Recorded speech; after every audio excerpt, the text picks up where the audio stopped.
deal.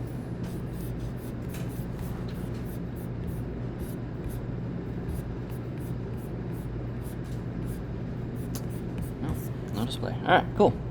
So today we are talking about kind of the logical extension of Tuesday's discussion. We spent a bunch of time kind of sorting out, okay, so what are a whole bunch of different things that people do outside? Which of these kind of count as forest and outdoor recreation, meaning we should probably engage with these, like work towards providing them as forest recreation managers, park rangers, foresters, all that stuff. Now let's kind of move the conversation forward a little bit, talking about who does this stuff and where. So this is going to be in our field called the Mosaic concept, where a whole bunch of different kinds of organizations are the ones kind of leading the charge on forest and outdoor recreation provision, right? So we've talked a little bit about the visitors on site doing things, different activities, and sorting those in and out for, yes, let's manage for this, or no, let's find some other place for this, or just kind of discourage it flat out if it's too dangerous or just ruinous to our resources, whatever, and so forth. So in that case, we have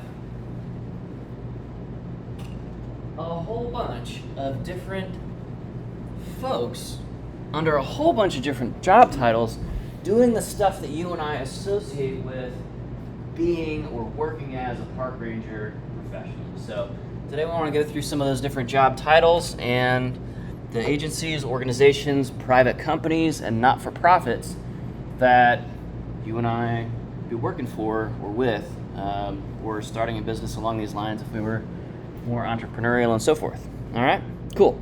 So we want to kind of recognize what's common across all these, and then we'll talk about some of the particulars or the distinctives that make each one of these different recreation providers or organizations kind of unique, and how they kind of fill their own niche in this larger mosaic of kind of the landscape of the United States. Or it's the same kind of thing across the world, but just typically to a somewhat lesser extent in most cases in other countries. Okay? So one thing that unites all of our different agencies, organizations, companies, not-for-profits is going to be management framework.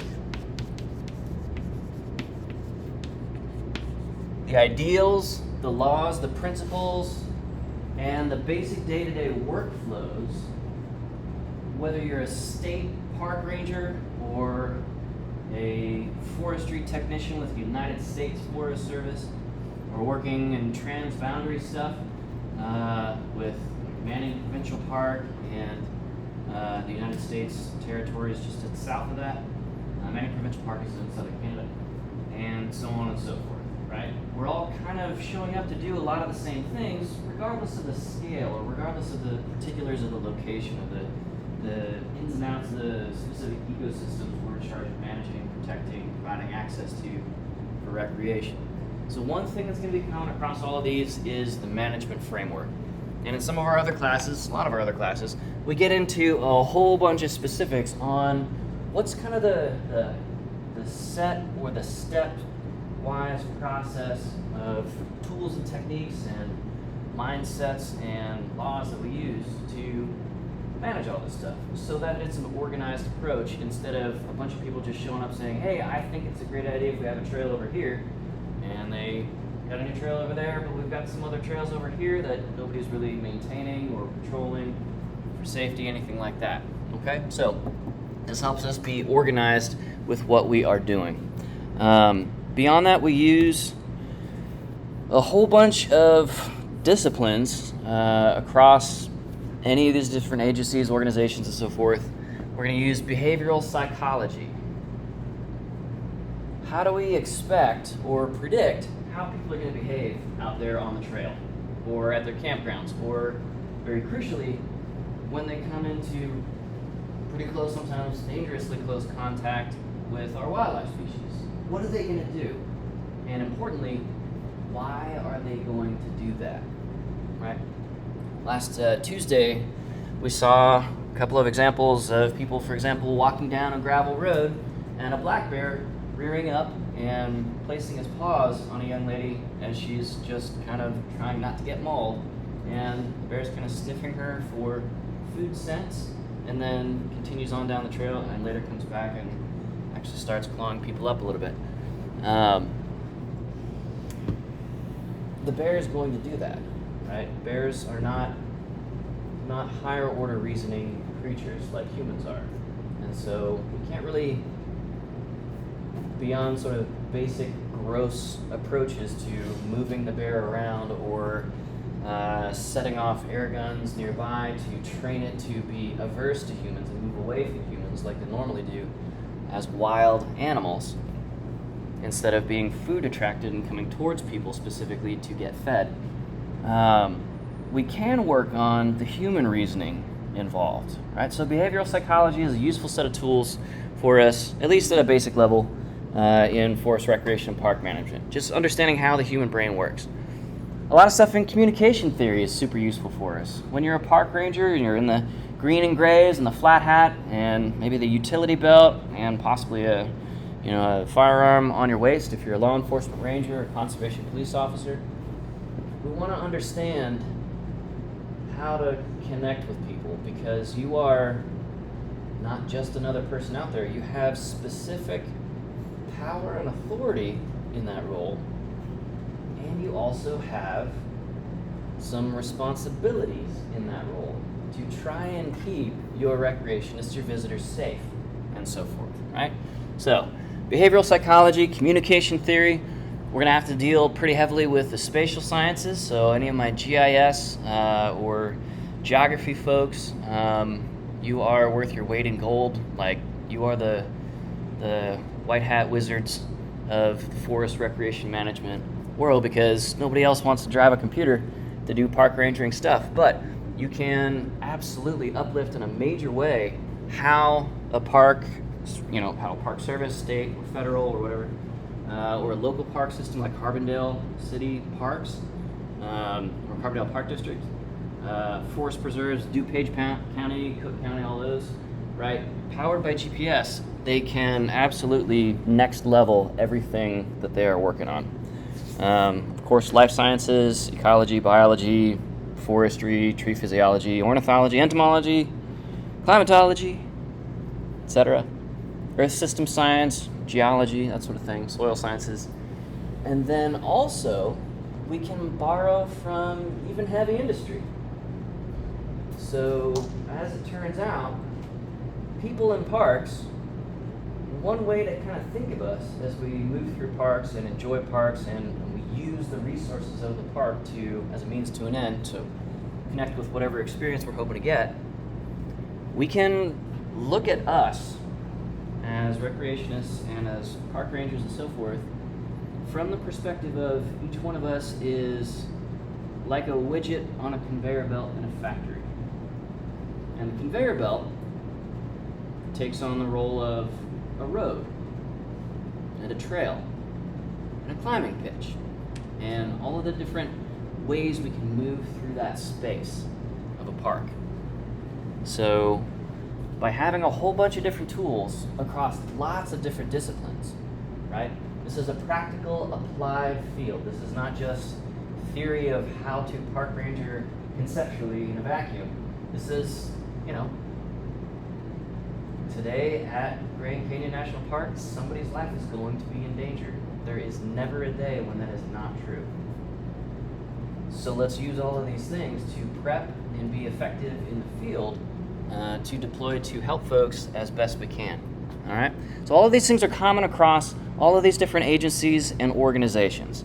Now, some of the things that make them, these different organizations more unique or differentiated from each other is going to be a bunch of characteristics like this. What's the scope of it? Is this an IUCN site? That is an area designated by the United Nations as a globally significant place for biodiversity conservation or preservation and human appreciation and use and valuing thereof? Or is it the Campus Lake Path, right? Now, Touch of Nature, one of our campus facilities, is on the National Register of Historic Places. It is where the field of outdoor recreation as a profession was kind of invented. It has deep, deep, deep ties with the advent or the creation of therapeutic recreation. So any of you guys and gals familiar with stuff like equine therapy, if you're into horses, right? SIU has been a world leader in these fields and developing these, figuring them out for the first time. But it's on that National Register of Historic Places. It's actually run by a state agency or a state organization. We are public employees as professors here, and so forth. Right? This is not a for-profit educational institution. So, we got to think about scope. Is this case study or example, whatever it is, when we're talking about any of these places on a certain day, is it of international significance and managed by a multinational team of folks? Right. That is true for some.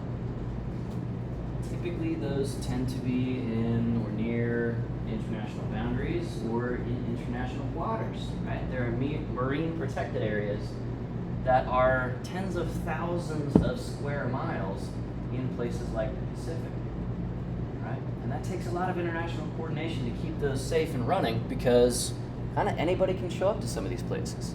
So if you want to think about Antarctica, 7th continent, and it's not really a place that a lot of us think about as far as forest and outdoor recreation. But with the inexorable march of technology and pair that with some tourism, there are absolutely cruise lines that now go to or approach the coast of Antarctica. And it's not really an easy place to exist, but cruises are all about making life and enjoyment of life about as easy and painless as possible, right?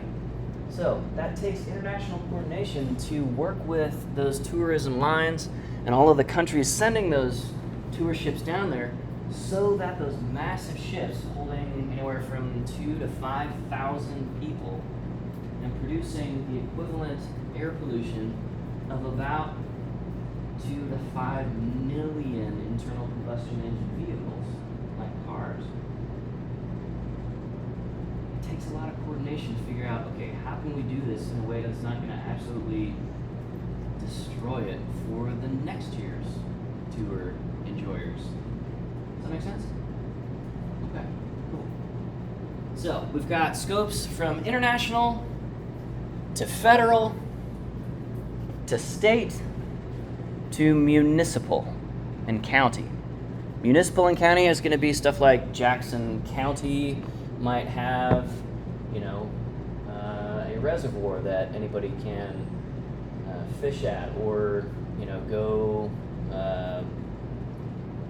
ride their jet skis on, or sun at the beach nearby. Municipal is going to be typically most of the time one level down from, but in larger cities like St. Louis, for example, the greater St. Louis metro area spans multiple counties. Same thing with Chicago. Okay? So, everything from international down through municipal, and then also we have local, public, not-for-profit organizations. So not-for-profit, like a 501c3,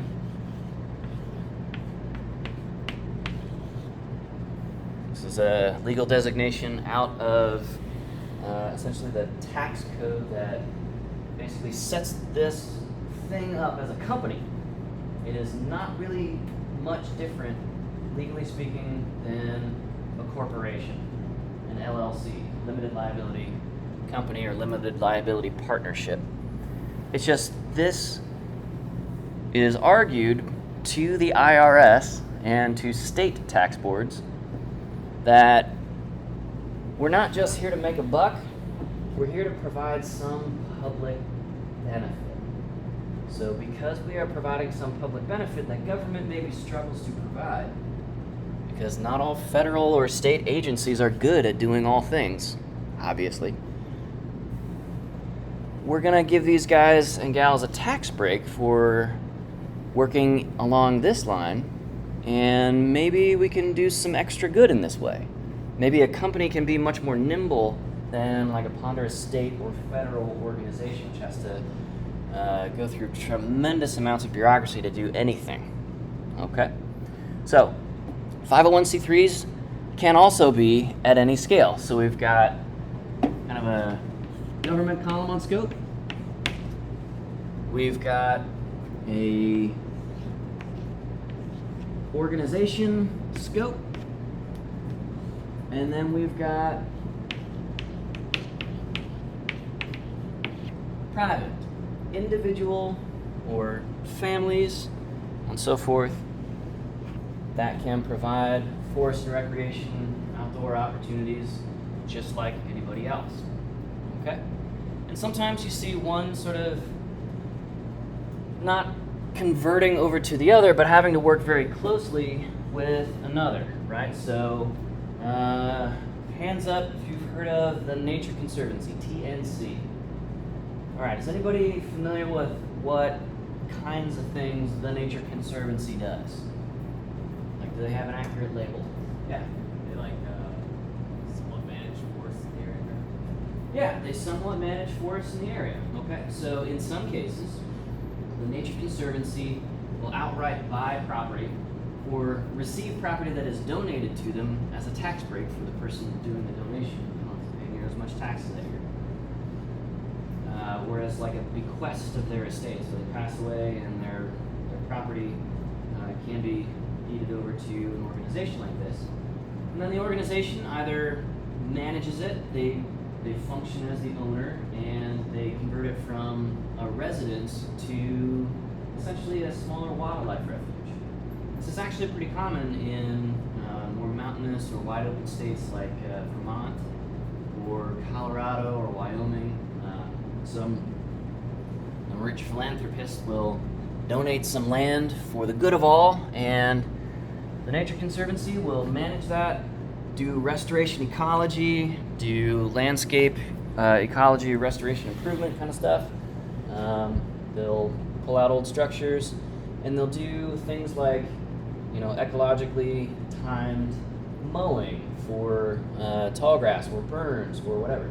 So managing it directly themselves.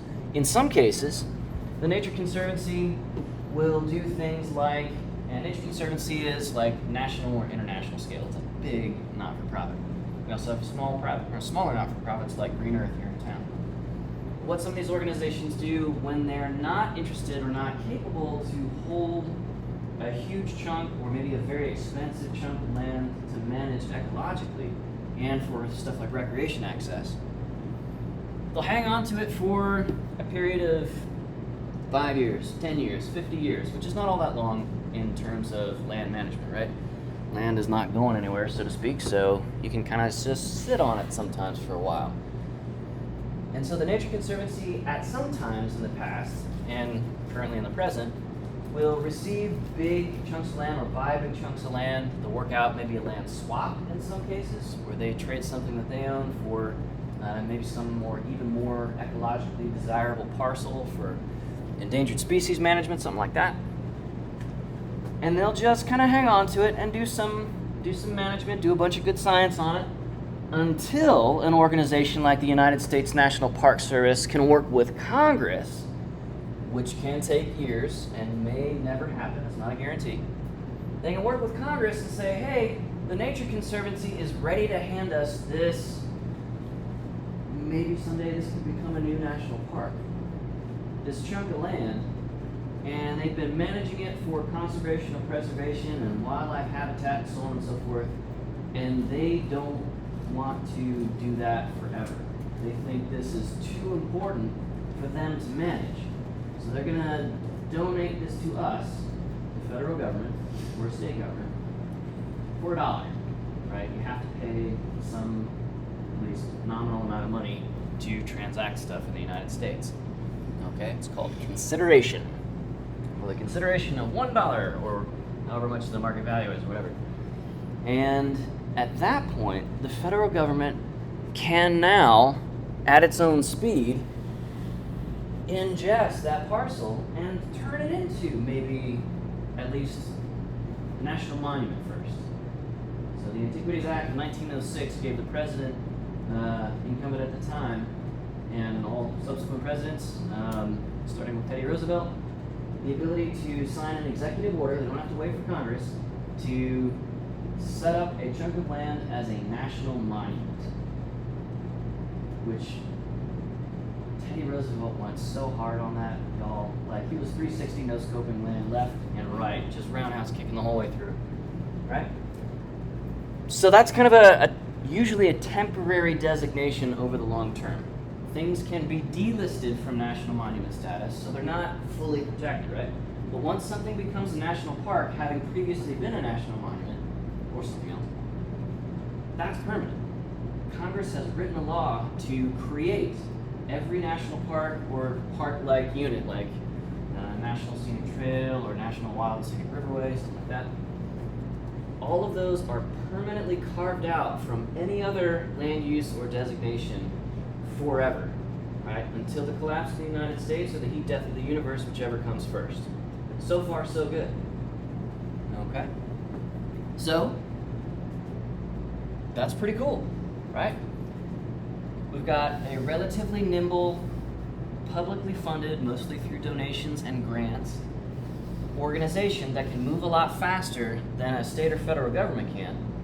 And then they take the land out of vulnerability of ownership by them. Like, if the Nature Conservancy ever just ends up getting sued out of existence, for example, then all of the stuff that it owns is going to get carved up and sold off to whoever wants to buy it to pay for that lawsuit. Okay, that's kind of how things work in the United States. But once you hand something over to the state or federal government and it's designated by a law at that state or federal level, that's permanent. There's no going back from that, right? Because can you imagine people in Congress committing absolute political suicide and shutting down the National Park Service and saying, no, just kidding, let's put in a bunch of strip malls, bye, and then trying to get reelected the following election season? Never gonna happen. Okay? So, we can have things flowing this way across this sort of patchwork quilt of what is now the complete contiguous 48 states of the United States and all of its, Hawaii and Alaska and minor outlying territories like Marshall Islands, Guam, etc. This is kind of the way things go. So in a recent previous administration around, this was around 2018, 2019, something like that, former President Trump wanted to delist a couple of national monuments near the Grand Canyon so that they could be opened up for commercial mining access. There's some fairly economically valuable mineral deposits all throughout that area. One of the largest strategic uranium deposits is not too far away from there, just outside of Moab, Utah, a little bit to the north. And so there's a balancing act to be struck here. And I don't believe Bears Ears and the other actually ended up getting delisted. There was a bunch of public pushback. People were pretty upset about taking these wild places and chopping them up into mines. But that was strictly speaking a valid legal option for former President Trump to do that. And of course, mining interests, their reason for existence is creating economic value out of the mineral resources of the United States. So there's a balancing act to, do we lock up land as national parks forever? Or do we maybe not do some of that? Okay.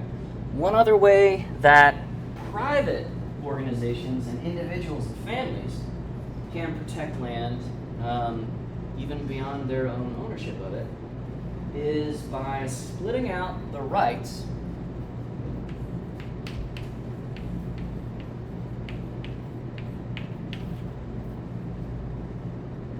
splitting out the rights attached to that parcel of land. So let's say, anybody here grow up on a farm, like a family farm? Yeah, righteous. Okay, cool. So, when your family bought that property, or they were deeded that property, or gifted it, whatever, or they inherited it, that property is some kind of a shape on the map.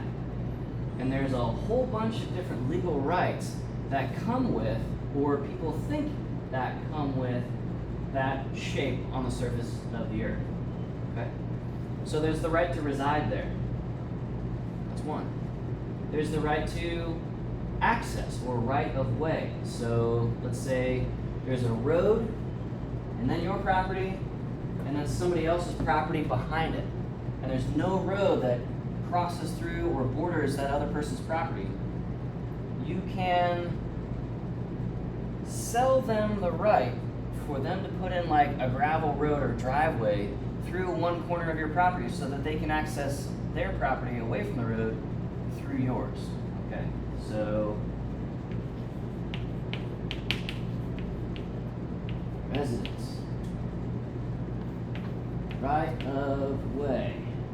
Right? If anybody wants to work as an urban forester clearing power line rights of way, the power company doesn't own all of the land that they run high voltage transmission lines across.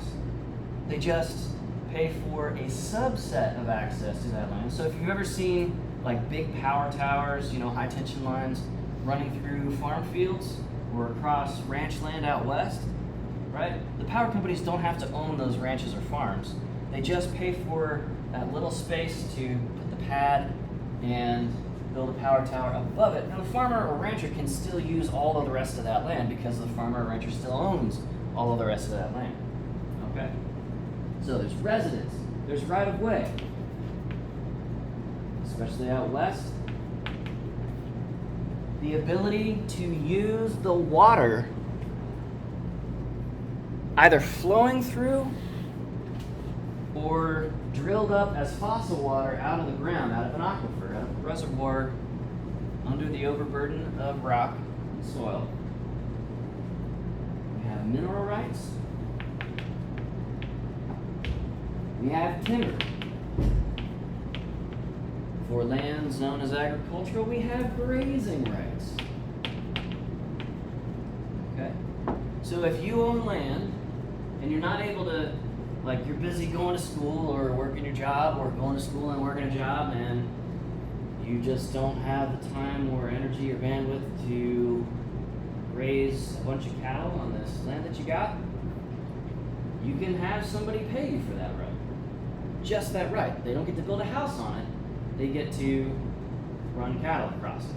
Or, you know, operate a hay operation to feed their cattle on their feedlot, whatever. Okay? And so on and so forth down the list. There's a whole bunch of different rights. So, you can take, some of these are collectively under the right to develop the land or improve the land with wells or roads, buildings or specific buildings like residences, barns. Okay. Collectively we call those development rights. So you can, as a private landowner, this is the coolest hack in the world in my mind. You can say, I still want to live here on these 800 acres. Let's say you're just richer than God and you own 800 acres, whatever, right? For some of our corn or soy royalty in Illinois, 800 acres is like rounding error. But for most of the rest of us, we're never going to own 800 acres. Let's say you own 800 acres and you have a house on there. But you want that land to go to conservation uses. And you want that land to stay in conservation use after you're gone. You can sell to or donate to a not-for-profit organization that hopefully will be around long after you and I are gone.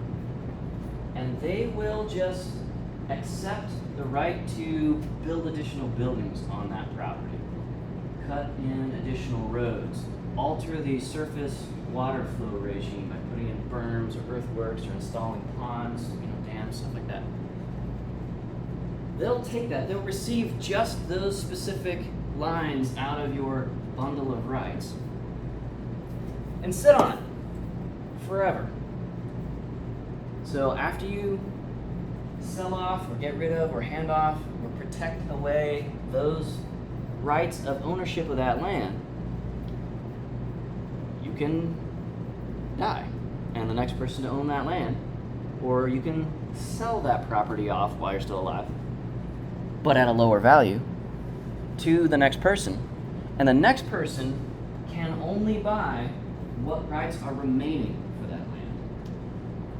So you can lock off strip mining on your land if there's a bunch of economically accessible coal, let's say, under your farm fields or whatever.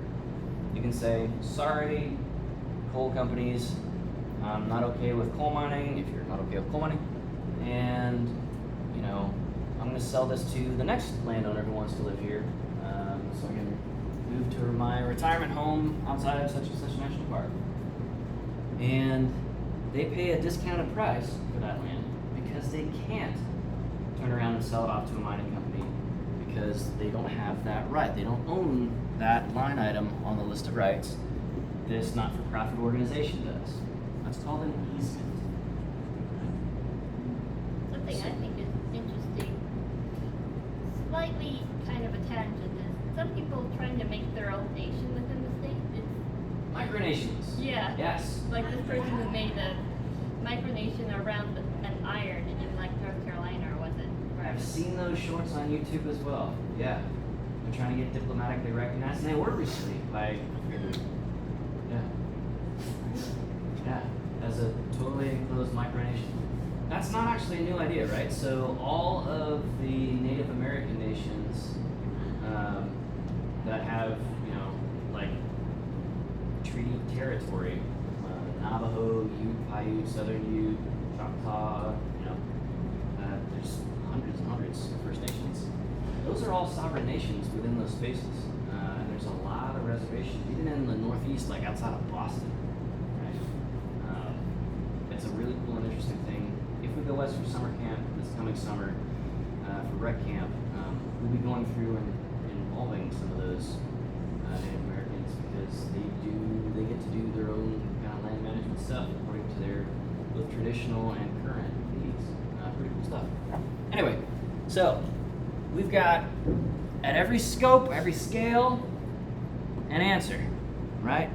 And for every flavor of public but not government, and private, an answer for, okay, how are we going to do this forest recreation management thing, okay? So, we can even have things like in the Northeast, we drove by several on summer camp this past summer, a couple of months ago, town forests, where in northern New England, rural Vermont, rural New Hampshire and stuff like that, they're not really paying hundreds of thousands of dollars to run gas lines to everybody's house for heat. Everybody goes to the town woodlot, which might be like a 40-acre square kind of thing. And it's just a sustainable, ongoing timber harvest so that everybody can throw something in their wood-burning stove and not freeze through the negative 20-degree weeks of central Vermont weather. Are they like trees, or is it like already cut wood? Trees. Yeah, it's a straight-up forest. Town forest. Yeah. So there's like regrown. Yep. Exactly. Yeah, they plant right behind. Or in a lot of cases, they'll coppice the trees, which means give them a crazy buzz cut, and there's essentially very aggressive stump sprouting, and you get more volume of cellulosic wood. The trees look like they have cancer. It's bizarre. It's a very, very old, sustainable wood burning for heat practice. Anyway, in those town forests, and some of these towns are like a few hundred people, right? These are barely incorporated places, legally speaking. Some of these town forests also use that space because it's a forest ecosystem with, adequate ground cover and active management supported by foresters. They'll also use that for drinking water catchment. Just like how Carbondale has a reservoir, right? South of town over by Evergreen Village, that whole pond and all that. That's our drinking water. And because we have radioactive waste buried nearby on another edge of town, the Brownfields area, like our water is the most highly purified and treated pretty much anywhere in the country. We've been ranked number 1 in the country for the quality of our drinking water many times. Just that's the thing, right? And the water in Crab Orchard, if you're pregnant, don't eat fish out of Crab Orchard. Like, we live in the land of coal-fired power plants, and over the years, industrial ammunition operations post-World War II at Crab Orchard through General Dynamics, and mercury and other heavy metals coming through before Clean Air Act and depositing in places like this concentrated heavy metals into that water. So we need to purify this water here. And so a local organization like a town, like an unincorporated village or something like that, they need to be able to answer the drinking water question. And wells for everybody are really, really, really expensive. If we can just pump surface water and treat that, that's a lot more economical, because the ecosystem, that town forest plot, is providing the ecosystem service of filtering that water through the soil and cleaning it up quite a bit, and so on and so forth. So, around those watersheds, through those town forests, we can also have, for basically zero extra cost and work, some really nice hiking trails. Yeah. So at every spatial and legal and diplomatic scope, we have some kind of an agency or organization or company or private individuals who are providing and, in a sense, protecting the land for recreation use and access. Some states and a lot of other countries have laws on the books saying if you're just out for a ramble, just like walking through the country on a Sunday afternoon, you're not trespassing if you go onto somebody else's land. It's considered a fundamental human right in a lot of places. Not yet across the U.S., but in some places here as well. It's considered a fundamental human right to be able to move across the land, either just for a nice Sunday afternoon hike or something as kind of more profound as walking across the country, for example. So Ireland, Finland, you can kind of be anywhere. And private landowners are not liable, you're not vulnerable to getting sued if you are just rambling across somebody's land in Vermont, for example, and you trip and fall and break your ankle. You can't turn around and say, well, I was walking across your land and you caused me to break my ankle, so it's my payday now. As much as anybody might want to do that, because American healthcare is expensive. But, yeah. So that's interesting. Private people are one of the biggest landowner groups across the entire country, right? So the federal government manages millions of acres. And you and I and your parents and everybody else, we all own pretty much all the rest of the acres, aside from companies like International Paper or Weyerhaeuser or companies that deal in land management as well. Companies, organizations that are for-profit, see a big benefit in having some of that land available for compatible recreation uses. So, if you own 500,000 acres in the forested half, the western half of Washington state, for example, as a major paper company, or not just paper, but lumber company, right? International Paper, Weyerhaeuser, whoever. What kind of forest and outdoor recreation activities would be compatible with allowing folks into those 500,000 acres across that 50-year time period while you're waiting for that next crop of trees to regrow? What kind of stuff could we do in a place like that? 500,000 acres to just kind of do stuff with. What do you think? Go hiking. Keep going. What else? Let them cook. Camping. All right, keep going. Hunting, fishing, rock climbing, mountain biking, skishing, whatever. Skishing is open, well, you can relate to skishing in Washington State. Skishing is open ocean fishing in a dry or a wetsuit. When you're not in the boat, you're just floating in the ocean and you're long line casting. Not long line casting, but like reel casting. And the fish drags you around, it gets tired, and then you reel it in and you radio back to your boat and you're like, come pick me up, please.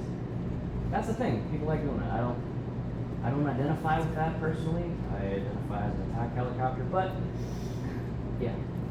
Okay. So my point here across this is, at every scale and in every kind of legal entity way, we have people doing forest and outdoor recreation management. So, if you particularly want to be a federal agent, you can work in law enforcement at the federal level in the United States National Park Service or the Forest Service as a forest protection officer. Park rangers tasked with law enforcement go to FBI facilities to train and pick up their certifications and learn how to be federal agents. And then they deploy to places like, almost everybody goes through Gateway Arch. It's run by the National Park Service. And a whole lot of people visit Gateway Arch every day, so you get a whole lot of training real fast as a law enforcement ranger, an LEO, law enforcement officer. LEO. And then you ship out to wherever you actually want to work. Yellowstone, Yosemite, or wherever else. Okay? How long do you usually be It's usually 1 or 2, occasionally more, but usually 1 or 2 seasons. So when you start work in the federal government, and you guys will get more info on this in your professional development class as juniors and seniors, in order to get federal standing or status, where you can apply to any federal full-time permanent job to be at a place and stay at that place, you have to work anywhere from it's like 2 to 5 or 6 seasonals of 1,039 hours. So 6 months minus 1 hour of full-time, 5 days a week, 8 hours a day, or 4 days a week, 10 hours a day work is 1,039 hours. So those are called 1039 positions. And so you work one of those maybe next summer. Or you work, you graduate and you work one of those in a northern tier park, and then 6 months later you're working in the southern tier park, Florida or Alabama, something like that. And then the weather gets real hot in the summer, so you go work at a northern tier park over the summer, and back and forth for, again, a couple of years until, say, 3 years. And then you're eligible to apply for those full-time permanent spots where you're at a national park and you're buying a house right outside the gate or living in park housing. Have housing in some places for full-time permanent staff because it's hard to find housing in some of these more remote parks. For example, gates of the Arctic, right? There's not like huge metropolitan areas where you can just rent an apartment nearby. Okay. Great question. We got 5 minutes. Other questions on this Mosaic system? So when we look at what this ends up actually being, and you sort of start coloring in the map on how this actually goes, all right? Here's a map. Sorry, this is small on my laptop. Here's a map of the 1893 forest reserves, right? A couple of green squares on the map. We're still inventing the Park Service and the Forest Service, etc., the other dozen or so federal land management agencies. All right? Fast forward 4 years, this is how many more we have. Okay? And then fast forward a little bit further to 1908. Now we're starting to cook. All right? It's starting to look a little bit more crowded out west. And by 1911 with the Weeks Act, which adds a whole bunch of green polygons to the map east of the Mississippi, you can see that,